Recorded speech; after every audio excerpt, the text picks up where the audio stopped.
Okay, so we're still in domain and range, and I'm going to go to example 3 and show you how to express it in the 3 different ways, the domain and range. So for this, I'm going to take another specific function. Let's take a parabola. Okay, so you should be comfortable with these now, and I'm going to make it go through 0. So y equals x squared. This time I'm going to take the whole thing. I'm not going to take a small section of it. I'm just going to take the whole thing. So let's look at the domain. Domain is everywhere. Like, this can keep on going forever. This can keep on going forever. Shouldn't be that steep. Maybe like that. So it looks like it goes on forever. This can keep on going forever, and we will always have, we can always get x values. We can put it over here and it'd be somewhere up there. We could take an x value over here and it'd be somewhere like way up here. Okay? So domain is everything. So I'm going to write everything again. And the way to write this now, using proper terminology, we can use negative infinity to infinity. Infinity may not make sense, but it just means it goes way out there. Consider infinity to be way out, so that it never stops. Another way to write it would be, we know that x can be greater. So another way to write it is to write it like this. First we have to say we're talking about x, and then we do what we're comfortable with.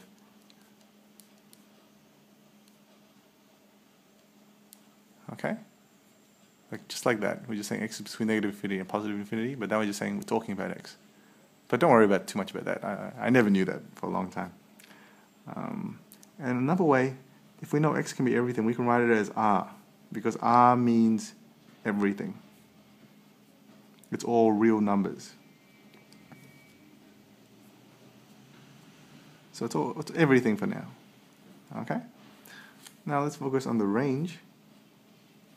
The range is, well, it goes through this point and then it goes up. Okay? So actually, the range goes from 0, because this is when y equals 0, all the way up. So the range is from 0 up. Or another way of writing that is it's 0, and we're including 0 because it goes through 0, all the way to infinity. And we need the circle bracket for infinity because we can't get infinity. So I'd like to show you another way to write that. So y, we're going to be talking about y because that's range, and we know that y is greater or equal to 0. We don't need to say it's less than infinity.